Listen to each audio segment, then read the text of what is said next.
World cup qualifier में आज कहीं ना कहीं एक धमाकेदार मैच देखने को मिला।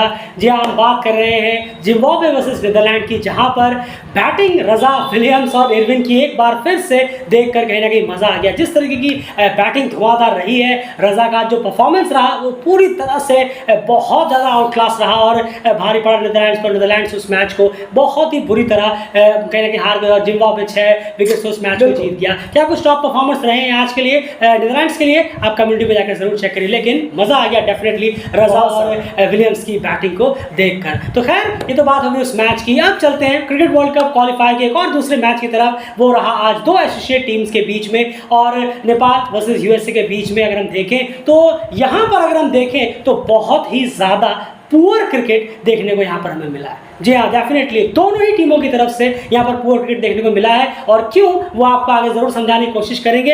आप वर्ल्ड कप क्वालिफायर जैसे हाई वोल्टेज बड़े प्लेटफॉर्म पर यहाँ पर खेल रहे हैं, उस लिहाज से डेफिनेटली बहुत ही ज़्यादा पुअर क्रिकेट रहा है। यूएसए का तो रहा ही रहा है, नेपाल का किन किन फेसेस में और किन वजहों से रहा है उसके बारे में भी आगे बात जरूर करेंगे। सबसे पहले यहाँ बात करें यहाँ पर यूएसए ने यहाँ पर आज पहले बैटिंग की है आज के मैच की अगर बात करें। और जब उस वक्त सबसे पहले पता चला कि मोनांग पटेल जो है वो इलनेस की वजह से नहीं है, वो अपने आप में एक बहुत बड़ा झटका था। अली खान टीम में है नहीं, 2 मैच का बैन लेकर बैठे थे, अब जाकर कहीं ना कहीं बैन उनका कंप्लीट हुआ और उस पर एक बैट्समैन भी कम हो गया मोनांग पटेल, और ज़्यादा कहीं ना कहीं यूएसए के लिए दिक्कतें खड़ी हो गई। यहाँ पर नेपाल के लिए भी एक बैड न्यूज़ आई कल की। सोमपाल कामी, जो हम मैच में भी कह रहे थे कि उम्मीद तो हम करेंगे कि शायद चोट बड़ी ना हो, लेकिन चोट थोड़ी बेहतरीन लग गई थी उनको, वो भी इस मैच में नहीं हुए। एक पेसर का कहीं ना कहीं लीड पेसर का कमी जो है वो टीम को खलती हुई नजर आई, लेकिन उसके बावजूद दोनों मैदान पर उतरे। ये टीम प्लेइंग 11 का हाल था। यूएसए ने पहले बैटिंग करते हुए फेज बाय फेज किस तरह से बैटिंग की है, उसके बाद चलेंगे हम बाकी चीज़ों की तरफ और करण केसी और बाकी बॉलर्स की बॉलिंग पे बात जरूर होगी। नहीं ज़रूर, देखिए अगर हम बात करें यूएसए की 1 से 10 ओवर की, तो 19 रन बनाए और 4 विकेट गंवाए यूएसए ने। उसके बाद 11 से 40 ओवर में मिड फेस में टीम ने थोड़ी वापसी की बहुत बेहतरीन कोशिश की। 124 रन यहाँ जोड़े और 3 विकेट यहाँ पर गंवाए। विकेट काफ़ी कम गंवाए थे, लेकिन पहले पावर प्ले के चलते यहाँ 40 ओवर तक आते आते टीम के 7 विकेट गिर चुके थे। और उसके बाद हम बात करें तो यहाँ पर टीम ने आखिर के 10 ओवरों में, कि देखिए पूरे 10 ओवर तो खेले नहीं, 49 ओवर तक टीम यहाँ पर ऑल आउट हो गई यूएसए की। 64 रन और बनाए उन्होंने 41 to 50 ओवर में, और 3 विकेट जो बचे हुए थे वो भी वहाँ ऑल आउट हुए। और 207 रन पर 207 पर टीम ऑल आउट हुई, जिसमें कि 178 डॉट बॉल है। इतनी ज़्यादा डॉट बॉल है, आप देखेंगे तो तकरीबन यहाँ हो जाते हैं 29.4 ओवर, क्योंकि 180 वाले हैं, 30 ओवर डॉट बॉल हो जाते हैं। तो यहाँ पर 29.4 ओवर यहाँ पर यूएसए ने डॉट बॉल्स खेले हैं। उससे यूटिलाइज कैसे कर सकते, क्या कर सकते थे, वहाँ बात ज़रूर करेंगे। लेकिन ये हाल रहा था यूएसए की पहले इनिंग का, ऊपरी तौर पर देखें तो। बिल्कुल, चलिए अब सिलसिला चलते हैं वैगन व्हील की तरफ। यूएसए के बैट्समैन ने किन किन तरफ स्कोर किया है। स्कोर एरियाज की बात करें तो 112 रन ऑफ साइड पे, ऑन साइड में 82 रन, 15 चौके और 5 छक्के कहीं ना कहीं लगाए गए हैं इस यूएसए की बैटिंग की तरफ से। वहीं पर अगर हम देखें यहाँ पर एरियाज को, तो स्पेसिफिकली एक जगह को बहुत ज़्यादा टारगेट किया गया है। उसके पीछे क्या बड़ा रीज़न वजह आप देख रहे हैं in compare to other areas? नहीं, अगर हम देखें तो ये जो आप देख रहे हैं कवर एरिया जहाँ पर सबसे ज़्यादा टारगेट किया है, वो भी शान जहांगीर की बदौलत। उनकी काफ़ी ज़्यादा कंट्रीब्यूट रहा है इसमें, बात ज़रूर करेंगे आगे। और थोड़े से पुछल्ले बल्लेबाजों ने मिलकर थोड़ा सा इस एरिया में रन्स किए हैं, वरना अदरवाइज कोई ऐसे पर्टिकुलर शान को एक्सक्लूड कर किसी ने सोचा नहीं था कि यहाँ पर मैं रन्स करूँगा या यहाँ रन्स बनाऊँगा, इस एरिया में टारगेट करूँगा, ऐसा कुछ नहीं था। बस वो खेल रहे हैं, जा रहा है रन, तो वो एरिया बन जा रहा है कि हाँ कवर एरिया में रन बन रहे हैं। कवर एरिया में दिखने सुनने में बड़ा अच्छा लगता है, अच्छा कवर एरिया में रन बनाया है, लेकिन वो बनाया कैसे है ये भी हमें देखना होगा। गया है या बनाया है, उसमें बहुत अंतर होता है। तो शान जहांगीर ने बहुत बेहतरीन खेला, उन्होंने काफ़ी रन्स किए हैं उस एरिया में। एक जगह जहाँ पर और इस्तेमाल हो सकता था वो है लॉन्ग ऑफ का एरिया, माफ़ कीजिएगा, लॉन्ग ऑफ का एरिया, जहाँ पर 6 रन बने हैं सिर्फ। उस एरिया का इस्तेमाल बहुत ज़्यादा हो सकता था, अगर सीधे बल्ले से खेला जाता तो और बेहतर होता, हमें और ज़्यादा रन्स देखने को मिलते। लेकिन इस जगह का इस्तेमाल यहाँ पर बहुत कम ही हुआ है। बिल्कुल, तो ये बात हो गई वैगन व्हील की। अब चलते हैं बैटिंग कार्ड की तरफ। बैटिंग की अगर हम बात करें यूएसए की यहाँ पर, तो अगर हम बैटिंग यूनिट की बात करें तो आज कहना होगा वैसे ही मनांग बड़ी टीम में थे नहीं, उसके अलावा यहाँ पर बहुत ही ड्रास्टिकल शुरुआत हुई है। जी हाँ, डिजास्टर शुरुआत यहाँ पर हुई है। और रीजंस क्या रहे वो तो बात हम बिल्कुल करेंगे, बॉलिंग पे भी जाएंगे, लेकिन पहले बैट्समैनों की बात कर लेते हैं। स्टीवन टेलर सिर्फ 4 रन बनाकर आउट हो गए। सुशांत मुदानी ने 42 रन जरूर किए। यहाँ पर उन्होंने एक छोड़ संभालने की कोशिश की, लेकिन दूसरी तरफ से लगातार विकेट गिरते चले गए। और अगर हम देखें यहाँ पर साई तेजा मुकाबला गोल्डन डक पर आउट हुए। Aaron Johns 2 run, Nosthush Kenjige 1 run. ये सारे के सारे बैट्समैन जो हैं आप कहेंगे कि बॉलर्स की अच्छे लाइन पर डाली हुई डिलीवरी, लेकिन उसके साथ साथ इनका खराब जजमेंट भी इसमें बहुत बड़ा योगदान लेकर आया। एंड सारे आउट्स आपने देखे ये शुरू के, खास करके 4 विकेट यहाँ पर हम बात कर रहे हैं, जहाँ पर करण केसी ने बहुत बेहतरीन लेंथ पे बॉल रखी है। जो हम मैच शुरू में कह रहे थे कि बॉडी लाइन के क्लोजेस बॉल रखने की जरूरत है, स्टंप के क्लोज बॉल रखने की जरूरत है। स्टीवन टेलर को जिन्होंने एलबीडब्ल्यू किया वो हल्की सी स्विंग होकर अंदर भी आई थी, और कहीं ना कहीं बॉल जो है लेंथ जो है वो काफी बेहतर पकड़ के करण केसी चल रहे थे। जो पिछले मैच में सोमपाल ने कुछ आज गेंदों के लिए इरविन के सामने रखी थी, उसके बाद वो उस प्लान से हट गए। ये चीज यहाँ पर करण केसी ने लगातार की और उनका प्रॉफिट भी उन्हें मिला। और यूएसए के बैट्समैन से किस तरह से इसमें गलती की, शॉट्स आपने देखे? नहीं जरूर, देखिए यहाँ पर रीड कर नहीं कर पाए बल्लेबाज। अगर ऊपर के देखिए हम, यहाँ पर एरॉन जॉन्स हैं, मुकाबला आए, उसके बाद आप बात करेंगे ओपनिंग की अगर हम देखें, बिल्कुल इन्हीं बल्लेबाजों को अगर हम देख ले, एरॉन जॉन्स, साथ मुकाबला स्टीवन टेलर, बिल्कुल। तो ये जो बल्लेबाज थे जिन्होंने अपने ऊपर विकेट गंवाए हैं, खासकर मुकाबला और एरॉन जॉन्स को अगर हम देखें तो आपको आप जज ही नहीं कर पाए। बहुत बेहतरीन लेंथ पर वो बॉल थी, लाइन बहुत अच्छी थी, लाइन बड़ी ज़बरदस्त थी कि उन्होंने चौथे स्टंप पे कंफ्यूज किया करण केसी ने कि आप पोक करिए, बल्ला लगाइए, शायद वो ड्राइव के लिए ये बॉल है, ये करण की तरफ से था कि आप ड्राइव के लिए जाइए, देखिएगा ये ड्राइव के लिए बॉल होगी, आप कोशिश करिए लगाने के लिए। और उन्होंने बल्ला लगाया, उन्होंने बेवकूफ़ी की और उसमें वो फंस गए। इसे बेवकूफ़ी का वर्ड कहा जाएगा तो बेहतर होगा। लॉन्गर फॉर्मेट है, दिमाग में रखना चाहिए। जब भी लॉन्गर फॉर्मेट हो तो स्टार्टिंग में जब बॉल मूव कर रहा हो तो उसको थोड़ा छोड़ने की आदत डालनी चाहिए। दोनों बॉलें जिसमें शायद मुकाबला और एरॉन जॉन्स आउट हुए हैं वो लीव वाली बॉलें थी, ना कि पोक करने वाली। लेंथ का क्रेडिट पूरा करण केसी को जरूर जाएगा। नहीं जरूर, ये अपने आप में है। ऊपर के अगर आप बल्लेबाज हैं, आप 2-3 के बल्लेबाज हैं सेकंड डाउन थर्ड डाउन करके, तो ये दिमाग में रखने की जरूरत है। हम T20 क्रिकेट नहीं खेल रहे हैं जो हर बॉल को छेड़ने की जरूरत है। तो ये अपने आप में, और ये बहुत कंफ्यूजन लाइन होती है जो चौथे स्टंप की लाइन होती है, ये अच्छों को हिला देती है। बड़े बड़े प्लेयरों को जिसके 60-70 के एवरेज है इंटरनेशनल क्रिकेट में, उस तक को हिला के रख देती है। तो फिर 30-35 वाले एवरेज बल्लेबाज का क्या होगा यहाँ पर, आप सोच कर देखिए। एग्जैक्टली वो हुआ। और सामने वाले करण केसी ने जो लाइन दी, जो उन्हें लालच दिया, उसमें बहुत बेहतरीन तरीके से फंसे। इसे आप कहेंगे खुद की बेवकूफ़ी भी थी, जो कि इतनी स्टार्टिंग में आप स्विंग भी देख रहे हैं होता हुआ, आप लीव ही नहीं कर रहे, आप बल्ला लगा रहे हैं। बिल्कुल। और आपने देखा कि स्टीवन टेलर एक अंदर आती हुई बॉल पर, बेहतरीन उसने मूव करने वाली बॉल पर एलबीडब्ल्यू हुए, वो देखने के बावजूद भी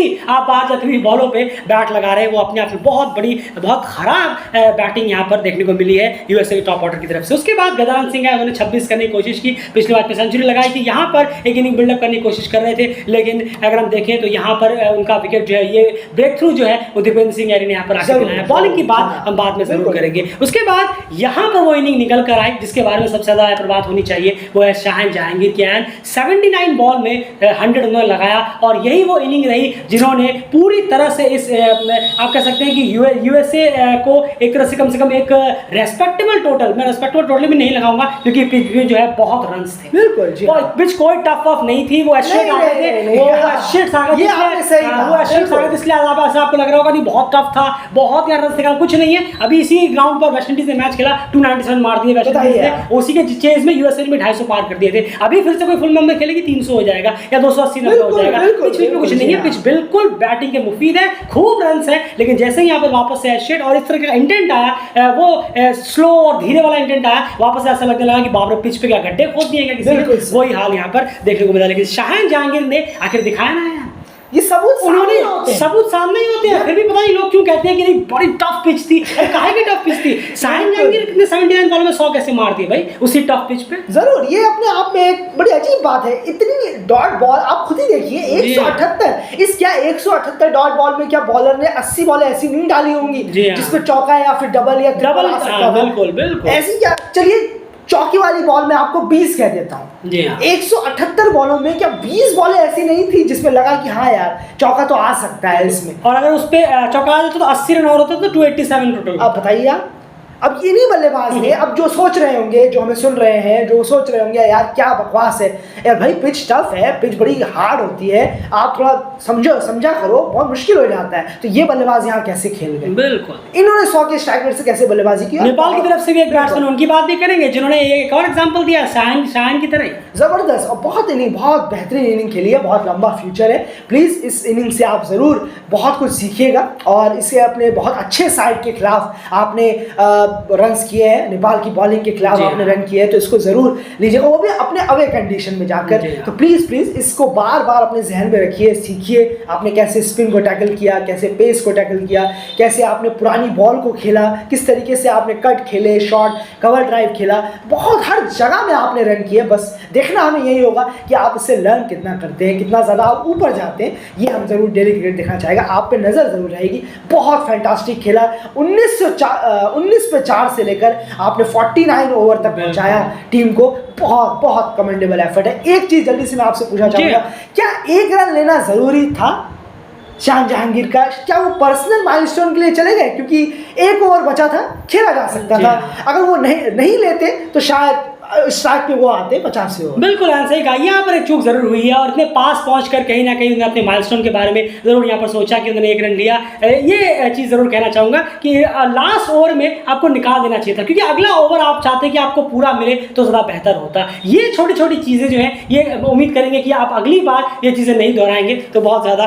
बेहतर रहेगा। खैर, ये इनिंग रही है शाहिन जहांगीर की, और यहाँ पर अगर हम देखें तो आपको हंसी आ रही है? जी हाँ, बिल्कुल सही कहा आपने, क्योंकि मैं भी ये सोच रहा था उस वक्त कि डेफिनेटली यहाँ पर शाहिन जहांगीर को स्ट्राइक लेना चाहिए था बजाय उसके, और उसके बाद एक ही ओवर में कहीं ना कहीं बैक टू बैक दूसरे जाने विकेट निकाले और कंप्लीट हुआ। जी, और ये लास्ट ओवर जो है वो ऐसा कैसे ही रह गया, वो 6 बॉलें भी नहीं रहनी चाहिए थी, खास करके तब आपको लग रहा होगा 19 पे 4 था, उसके बाद 40 ओवर खेल गए तो काफी हो गया। लेकिन जो एक वक्त ऐसा भी था कि आपके पास 3 विकेट बचे थे और आपको सिर्फ 4-5 ओवर ही निकालना। हर फेस में 50 ओवर क्रिकेट बहुत हार्श भी होता है, इसीलिए हमने कहा कि कई जगहों पर यूएसए ने बहुत पुअर क्रिकेट दिखाया है। टॉप ऑर्डर ने तो बेवकूफी दिखाई, हमने आपको एग्जांपल दे दिया कि क्यों हम पुअर क्रिकेट कह रहे थे। यूएसए ने तो उसकी मिसाल आज दिखाई है, खासकर टॉप ऑर्डर ने। और ये चीज एक बड़ी गलती शाहिन जहांगीर से भी हुई है। आप शतक मारने के बावजूद भी आपके मन में थोड़ी देर के लिए ये नहीं आया कि मैं 10 अंडर के साथ खेल रहा हूँ, उनको अगर मैंने ज्यादा बॉलें दे दी तो शायद हम 50 ओवर का कोटा अपना पूरा ना कर पाए, शायद मैं 10-15 रन और ऐड कर दूं, क्या पता वो काम आ जाए। उस वक्त तो आपको नहीं पता था, बिल्कुल जी हाँ, उस वक्त आपको नहीं पता था कि ये नेपाल जो है वो 40-42 ओवर तक ही मैच खत्म कर देंगे। उस वक्त तो आपको लगा होगा 19 से 4 से मैं यहाँ पे लेकर आऊँ, 10-15 रन और सही। ये गलतियां जरूर हुई हैं। तो पूरा ओवरऑल देखिए हम तो यूएसए की तरफ से क्रिकेट देखने को मिला है। ये बैटिंग से, बॉलिंग में भी खबर अभी लेंगे यूएसए की अगर हम बात करें, लेकिन अब चलते हैं नेपाल की बॉलिंग की तरफ।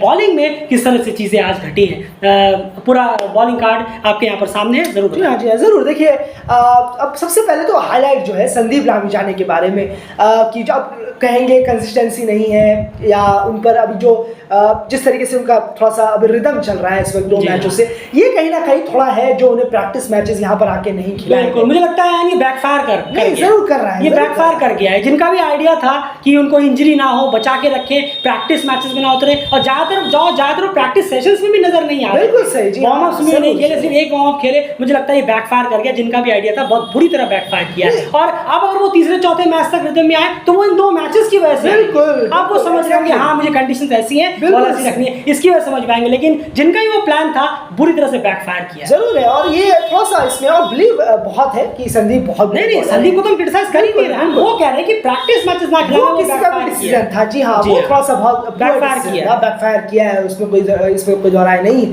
और उसके बाद हम अदर बॉलर को देखिए, करण केसी का बेहतरीन डे रहा है। फर्स्ट स्पेल आउटस्टैंडिंग स्पेल था बिल्कुल, बिना सोमवार का भी अपने पार्टनर के उन्होंने इस तरीके की जिम्मेदारी ली, इस तरीके के लाइन पे बॉल डाली, आउटस्टैंडिंग, बहुत बेहतरीन। और गुलशन झा ने भी इंप्रूवमेंट अगर ऐसी चलती रही, आप विकेट्स दिलाएं, थोड़ा सा अपनी टीम को सपोर्ट करें, अपनी टीम को जैसे कि आज आपने किया है 3 विकेट लेकर, वो बहुत कमेंडेबल है। ऐसी एफर्ट्स के लिए आप बेहतर होंगे, आप थोड़े रन कम दें, विकेट्स ऐसे टाइम पर आके ले जहां ज़रूरत है, जहां गुलशन झा ने बहुत बेहतरीन काम किया। ललित राजवंशी का इंक्लूजन हुआ, 10 ओवर में 20 रन उन्होंने बहुत बेहतरीन बॉलिंग उन्होंने कराई, बहुत अच्छी बॉलिंग कराई, प्रेशर माउंट किया उन्होंने यूएसए पर, जिसका जो फ्रूट है वो अदर बॉलर ने बहुत बखूबी निभाया। दीपेंद्र सिंह ऐरी आज फिर 5 ओवर में 15 रन 2 विकेट, ब्रेक थ्रू भी उन्होंने दिलाया, और बेहतरीन ब्रेक थ्रू उन्होंने दिलाया है, और बहुत अच्छी आज ओवरऑल बॉलिंग हमें यहाँ गुड आज बॉलिंग कहेंगे हम आज नेपाल की देखने को मिली है अपने ही कैलिबर टीम के साथ। बिल्कुल, जैसे हमने पहले ही कहा था, जैसे एशिया टीम आ जाएगी जबरदस्त परफॉर्मेंस निकल कर आ जाएगा, और वो आप देखिए आज वापस से सबने बेहतरीन बॉलिंग कराई, सब मैच भी जीत लिया, 40 ओवर के तो मैच भी खत्म हो गया, 2 पॉइंट्स भी कलेक्ट कर लिए, सब कुछ बेहतरीन हो गया। ये तो होना ही था, क्योंकि एसोसिएट्स लेवल पे तो नेपाल ने ये साबित किया है कि वो इस वक्त one of the best team, उसमें कोई दो राय नहीं है। लेकिन वर्ल्ड कप क्वालिफायर इवेंट पे आप आ रहे हैं, अब किसी और को साबित करना है। आपने क्रिकेट वर्ल्ड कप लीग 2 में एसोसिएट टीमों को साबित कर दिया कि हम टॉप 3 टीम्स में से हैं। आप उसके बाद वर्ल्ड कप क्वालिफायर के लिए क्वालिफाई कर गए, एशिया कप के लिए क्वालिफाई कर गए, आपने साबित कर दिया कि हम एशिया की सबसे बेस्ट एसोसिएट टीम है। एसोसिएट में आपने साबित कर दिया, लेकिन ये प्लेटफॉर्म है फुल मेंबर्स को साबित कर दिखाने के हम किस तरीके की टीम है, तो उस हिसाब से उनके खिलाफ परफॉर्मेंस भी कुछ दमदार आए तो बेहतर रहेगा। लेकिन जैसे पहले कहा था एसोसिएट आते ही तो फिर उसमें कोई दोहराई नहीं है, one of the best ODI associate team इस वक्त नेपाल है, इसमें कोई हैरानी नहीं है। तो रिजल्ट भी जो आया उसमें हैरानी तो पहले से पता था कि शायद इस तरह का रिजल्ट हमें देखने को मिलेगा। लेकिन यहाँ पर कुछ पुअर क्रिकेट नेपाल के बैट्समैन की तरफ से भी खेला गया है, पुअर इंटेंट कहीं ना कहीं दिखाया गया है, जो बहुत भारी पड़ा था जिम्बाब्वे के खिलाफ भी। जब एक बड़ी टीम, टफ टीम आपका टेस्ट लेती है, तब ये सब चीज़ें जो है बिल्कुल एक्सपोज कर देती हैं आपकी टीम को। जिम्बाब्वे के सामने भी हुआ, और कहीं ना कहीं डर है कहीं वेस्ट इंडीज़ के सामने भी ये चीज़ निकल करना है, आगे बात जरूर करेंगे। लेकिन सबसे पहले नेपाल का चेस का फेस बाय फेस और वैगन जरूर देखिए, 1 से 10 ओवर की बात करें हम तो नेपाल ने 48 रन बनाए और 1 विकेट का नुकसान हुआ। वहीं 11 से 40 ओवर के बीच नेपाल ने 137 रन बनाए मिड फेस में, और 3 विकेट का नुकसान यहाँ पर टीम को हुआ। और वहीं पर टीम आखिर में 43 ओवर तक जीत गई, और 41 से 43 ओवर तक 26 रन टीम ने और जोड़े, और टीम इसी के साथ 6 विकेटों से जीतने में कामयाब रही, जहां पर टीम ने 153 डॉट बॉल्स खेल दिए, यानी कि करीब 25.3 ओवर डॉट बॉल उन्होंने खेल डाले। बिल्कुल, तो यहाँ पर बात हो गई है फेस बाय फेस की। अब यहाँ पर हम चलते हैं वैगन व्हील की तरफ। 92 रन ऑफ साइड में लगाए गए हैं, ऑन साइड में 103 रन, 21 चौके और 4 छक्के यहाँ पर इस चेस में लगाए गए हैं। अगर हम देखें 208 रन जो चेस करने थे, यहाँ पर एंड स्कोरिंग एरियाज जो है वो काफ़ी इंटरेस्टिंग लग रहे हैं। और किस तरीके का स्कोरिंग एरिया है, कितना बेहतर है, आउट ऑफ 10 कितने मार्क्स आप देंगे इन स्कोरिंग एरियाज को? जरूर देखिए, आउट ऑफ 10 आप 8 और 8.5 दे सकते हैं। बहुत बेहतर, बहुत बेहतरीन है। आप देखेंगे square leg, deep square leg की तरफ रन है, मिड विकेट की तरफ यहाँ रन आ रहे हैं 38, उसके बाद स्क्वायर लेग में 39, कवर एरिया की तरफ 37, लॉन्ग ऑफ की तरफ 25। तो इस तरीके से आप देख रहे हैं रन आ रहे हैं, 19 रन भी आ रहे हैं लॉन्ग ऑन की तरफ, हर तरफ रन है। बैकवर्ड पॉइंट और पॉइंट की तरफ आपके 23 रन हो जाते हैं। उस 2 एरिया को मैं ज़्यादा गिनता नहीं हूँ, लॉन्गर फॉर्मेट में डेली क्रिकेट कहीं ना कहीं उस एरिया से थोड़ा सा वो है, रन आ रहे हैं, चलिए अच्छा है, लेकिन वो एरिया हमेशा डेली क्रिकेट को थोड़ा सा अजीब ही लगता है। फाइन लेग और थर्ड मैन वाला एरिया कोई दोहराई नहीं है, आप रन कहीं भी करिए, रन आने चाहिए, लेकिन डेली क्रिकेट ऐसा मानता है वो 2 एरिया थोड़े अजीब लगते हैं। बाकी cover area, long on, long off, deep square leg और मिड विकेट बहुत जबरदस्त खेली है नेपाल, बहुत बेहतरीन। बिल्कुल सही कहा आपने, तो 10 आउट ऑफ 8.5 कहीं ना कहीं बहुत बेहतरीन स्कोरिंग एरियाज रहे हैं आज। अगर हम देखें बहुत सेटिस्फैक्ट्री है, सेटिस्फैक्ट्री नहीं है, बहुत वेरी गुड आते हैं। 10 में 8.5 को आप सेटिस्फैक्ट्री तो बिल्कुल नहीं कह सकते। खैर चलिए अब स्कोरिंग एरियाज की बात करते हैं। दीपेंद्र सिंह ऐरी, ज्ञानेंद्र मल्ला और इन दो का जो फॉर्म जो है वो लगातार खराब रही है, लगातार कुछ मैचों से दीपेंद्र सिंह के रियाज चले हैं, लेकिन लगातार वो फेल होते हुए नजर आए हैं। इन दोनों के बारे में कहीं ना कहीं हमने ये चीज़ कही कि जो प्लेयर जो है फॉर्म में नहीं है, या तो अपना फॉर्म वापस लेकर आए, रन्स करने की ज़रूरत है, या किसी और को ट्राई करने की ज़रूरत है। आप इनको ट्राई करिए, इनको लेकर आइए। ज्ञानेंद्र मल्ला की जगह हमने कहा कि आप किसी और प्लेयर को लाइए, किसी यंग प्लेयर को लाइए ताकि वो परफॉर्म करे। और देखिए यंग प्लेयर आए और भीम किस तरह से लगातार रन्स कर रहे हैं और टीम की कॉन्ट्रीब्यूशन वो लगातार दे रहे हैं। दीपेंद्र के बारे में भी ये चीज़ हमने कही, लेकिन एक प्लेयर जिनके बारे में हमने आज तक किसी भी वीडियो में कभी भी आपके सामने ये नहीं कहा होगा कि आप इनको हटाकर किसी और को ओपनिंग ट्राई करिए। हाँ। और वो है कुशल भुर्तेल। बिल्कुल वो आउट हुए, वो खराब तरह से आउट हुए, वो अपना शॉट गवाते हैं, वो खराब शॉट खेलकर आउट होते हैं, 5वें स्टंप पे जाकर वो बंदा लगाते हैं। लेकिन डेल क्रिकेट ने हमेशा ये चीज कही है कि कुशल आसिफ की जोड़ी ही ओपनिंग पेयर में सबसे बेहतरीन है और इसी के साथ बिलीव रखिए और इसी के साथ कंटिन्यू करिए। ये मैं छोटी सी चीज बोलना चाहूंगा, लास्ट ईयर हमने थ्रू आउट द ईयर ये बोला था जब बबलू सर के आई थिंक या नहीं मनोज सर के अंडर शायद ये ओपनिंग जोड़ी छेड़ी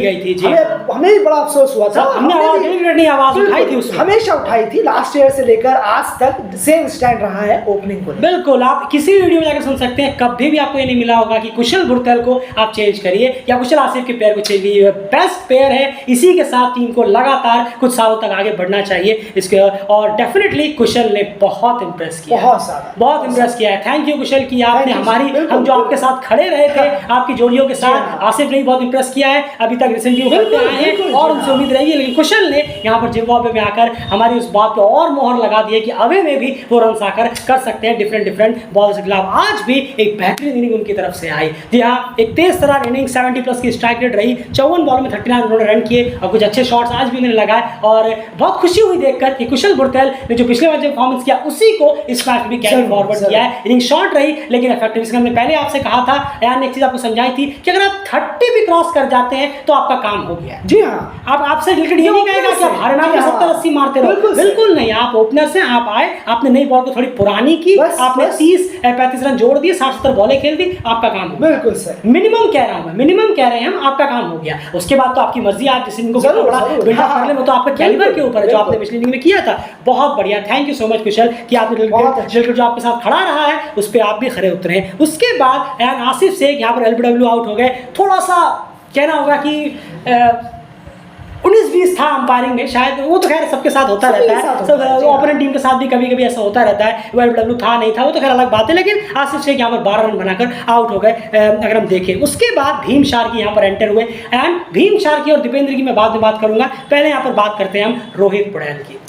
अवे में यहाँ जो हमने मैच शुरू में ये बात आपके सामने उठाई थी, अवे में रोहित पटेल बिल्कुल भी रन्स नहीं कर रहे, जीत गए। जैसे हमने पहले ही कहा आपके सामने, जीत पे तो आप अपने चारों तरफ बात सुन ही रहे होंगे, लेकिन कोई तो ऐसा हो कि हाँ भाई ये जो मैच हम जीते हैं, ये जो मैच जीत गए, इसमें जो गलतियां हुई हैं, जो चीजें छुप गई हैं, उसको कोई निकाल कर हमें समझाने की कोशिश करे। डेल क्रिकेट वही आपके सामने करता है। पर अब डेल क्रिकेट को सब्सक्राइब करने का फायदा क्या है?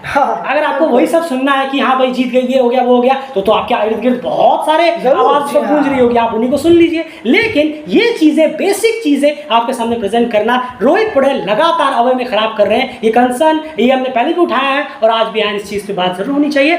26 का एवरेज है रोहित का आउटसाइड एशिया, 15 इनिंग वो अभी तक खेल चुके हैं, सिर्फ 300-350 के आसपास रन। बिल्कुल, ये इस पर क्या दिक्कत हो रही है यार? अब ये उन्हें थोड़ा सा अपने ऊपर काम जरूर, और ये कोच सर खुद बैटिंग कोच है। नहीं बिल्कुल, देखिए जरूर इस पर काम करने की जरूरत है। हर प्लेयर को काम करने की जरूरत होती है। आप कितने ही बड़े कैलिबर के हो, 15,000 20,000 रन किए हो, अब आपको अपने ऊपर वर्क करने की जरूरत होती है। हाँ, ईगो आपके सामने आ जाता है वो कई बार कि यार आप नीचे नहीं जाना चाहते, वो चीज हो जाती है। मैं उसकी बात कर रहा हूँ जिनके 15-20 रन हो जाते हैं, मैं उनकी बात कर रहा हूँ। मैं रोहित पटेल को लेकर एग्जांपल नहीं दे रहा हूँ, बिल्कुल नहीं। ऐसा मत समझिएगा कि मैं रोहित पटेल को ऐसा बोल रहा हूँ कि उनके बारे में जो 15-20 रन, अभी रोहित के ही 10,000-15,000 रन हो जाए तो उसमें आ जाता है, ऑटोमेटिक ईगो आ जाएगा, बिल्कुल आ जाता है। वो बड़े बड़े प्लेयरों के अंदर रहा है। लेकिन अभी रोहित को थोड़ा सा अपने ऊपर काम करने की जरूरत है, थोड़ा सा अपने ऊपर वक्त देने की, कोच सर के साथ बात करने की। आखिर ऐसा हो क्यों रहा है, इसलिए हो रहा है। अब हद बढ़ जा रही है, 10 से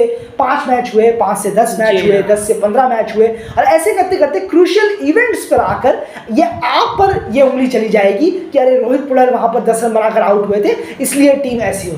और अब कप्तान भी है, नहीं बिल्कुल जी हाँ। एक तो सेकंड डाउन है यार, ऊपर से वो कप्तान भी है, और इतना इंपॉर्टेंट फेस था आज मैच का। मुझे लगा था डेफिनेटली जब हम मैच देख रहे थे तो हमें लगा था, खास करके वो वाला फेस जब टीम एक तरफ से खड़े थे, रोहित आए, डेफिनेट यकीन मानिए मुझे लगा अरे यूएसए ही तो है, यहाँ पर अपनी ओपोनेंट टीम है, नेपाल ने काफी बेहतर किया इस साल, मुझे नहीं लगता कि आपको विकेट गिरेगा, लेकिन उन्होंने डिसअपॉइंट कर दिया। बिल्कुल ये रहा है पुअर क्रिकेट, बहुत ही ज्यादा पुअर क्रिकेट रहा है। मुझे उम्मीद नहीं थी कि रोहित पटेल जो है वो अपना विकेट इस तरह से कहीं ना कहीं देकर चले जाएंगे। अवे में वो खराब परफॉर्मेंस का दौर अभी भी जारी है। नहीं जरूर, देखिए यहाँ पर जो रोहित पटेल है, यहाँ पर इनसे यही उम्मीद रहेगी कि कंसिस्टेंट आप बेसिस पर थोड़ा सा रन्स करने की जरूर, पार्टनरशिप करने की कोशिश करें।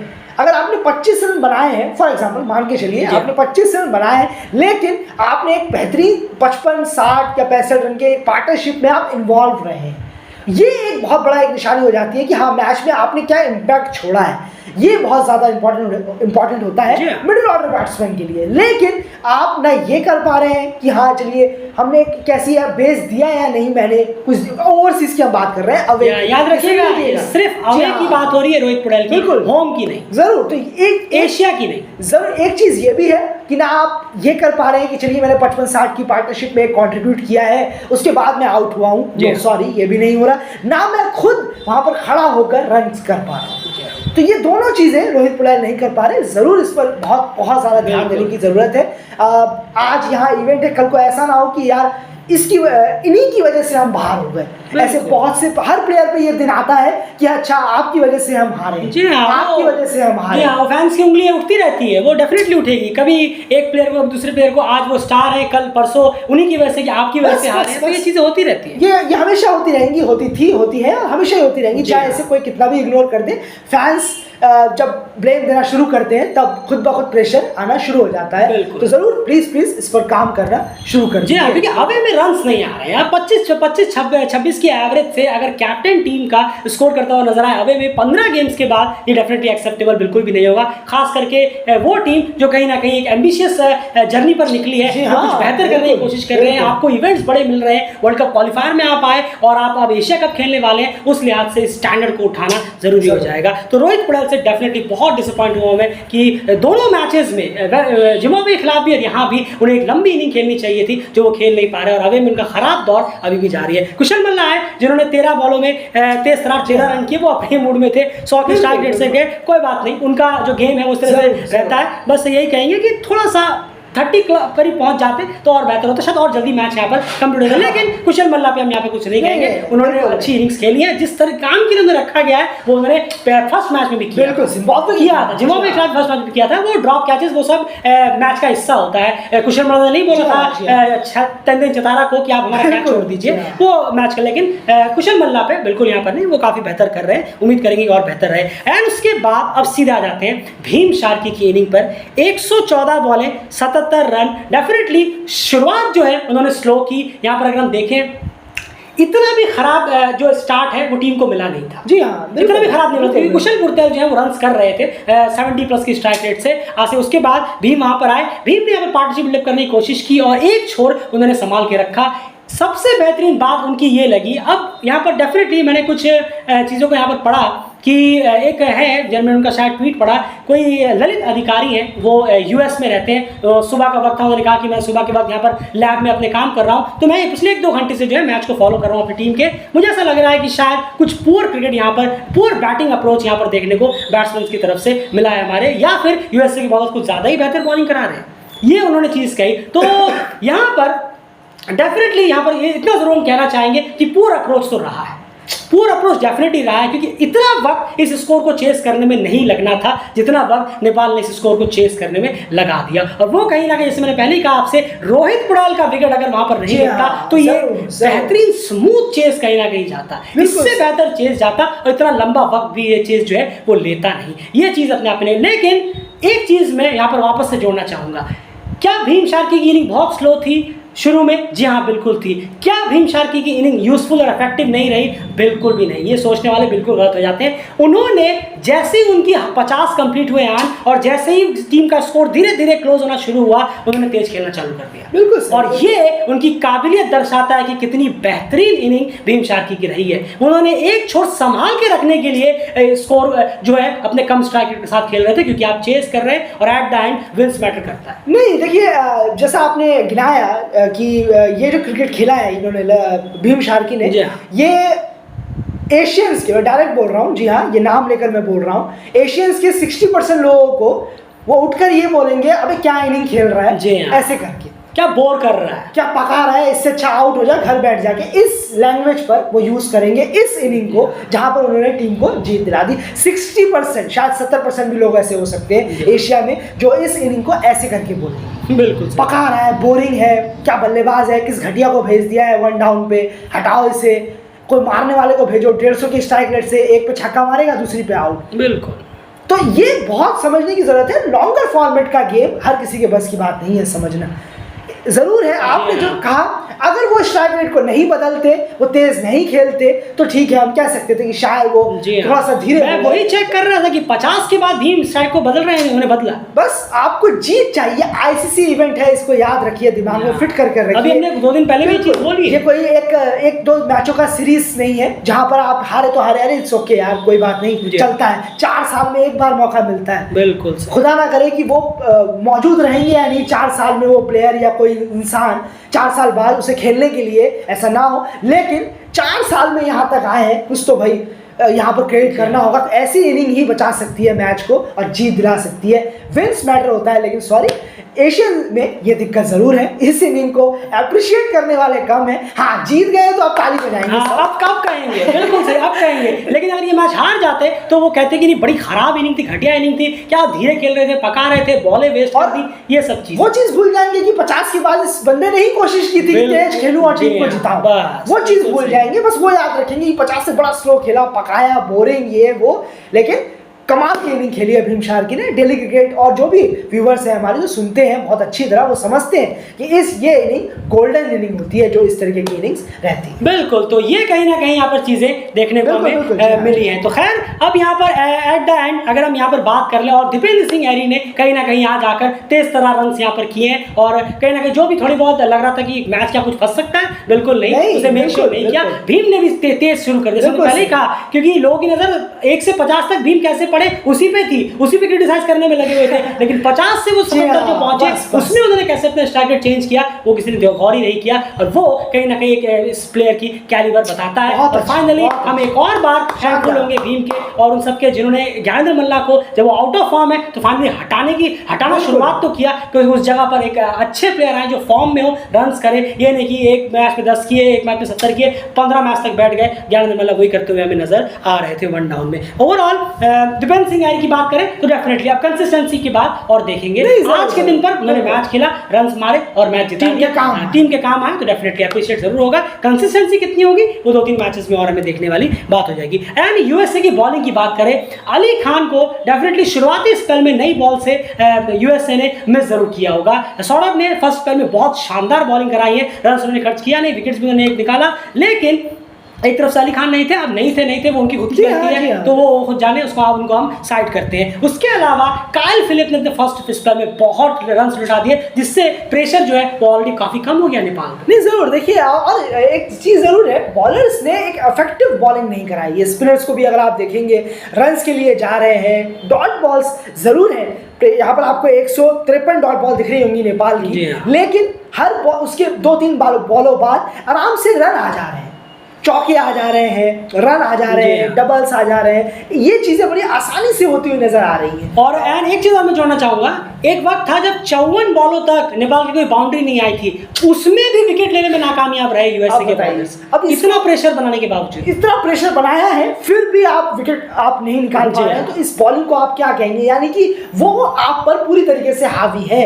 वो जानते हैं कि अच्छा हमें इतने बॉलों बाद हमें ये रन लेना है, ये 2 रन यहाँ से ले ले हैं। उन्होंने इतना स्टडी कर लिया है आपकी बॉलिंग को देखकर। तो ये और एक चीज जरूर दिक्कत हुई है, काइल फिलिप अगर थोड़े खर्चीले साबित हो रहे थे तो वहां पर जैसी सिंह को ट्राई किया जा सकता था शुरू में ही। जब काइल फिलिप को देखा आपने, ये बहुत फास्ट रीड करने का गेम होता है। आपका छोटा सा स्कोर है, कोई 400 का टारगेट नहीं है, जहां पर आराम से करेंगे, चलो कोई बात नहीं। ये 211-12 रन का टारगेट है, सब कुछ तेजी से होता है यहाँ पर।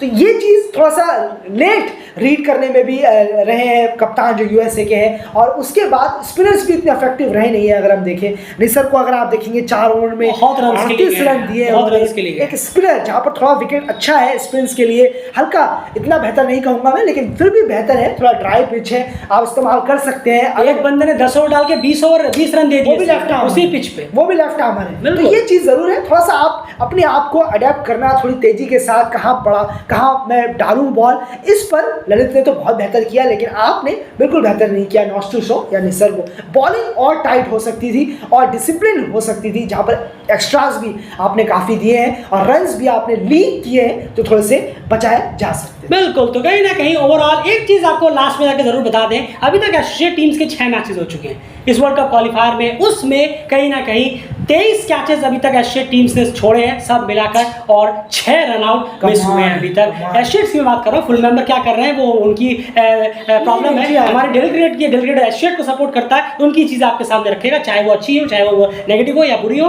23 कैचेस और 6 रन आउट अभी तक एशियड्स ने मिस किए हैं, आज भी हुआ है। इन सबको मिलाकर मैं कह रहा हूँ कि 23 कैचेस और 6 रन आउट अभी तक मिस हुए हैं। डेफिनेटली एशियड्स, अगर आपको कुछ बेहतर करना है इस टूर्नामेंट में, सुपर 6 में जाना है, या फिर सुपर 6 से कहीं आप कुछ और ऊपर जाने की सोच रहे हैं, ये नहीं, इससे काम नहीं चलने वाला। ये मैं 6 के 6 एशियन टीम से कह रहा हूं, इससे काम नहीं चलने वाला। फील्डिंग के स्तर को और बेहतर करना होगा।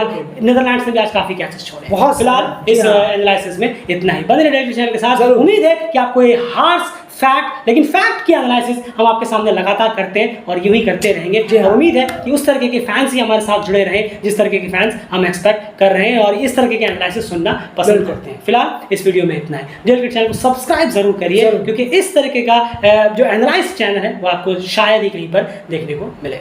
कम्युनिटी टैब में जाकर एशियड के सारे अपडेट्स चेक जरूर करिए।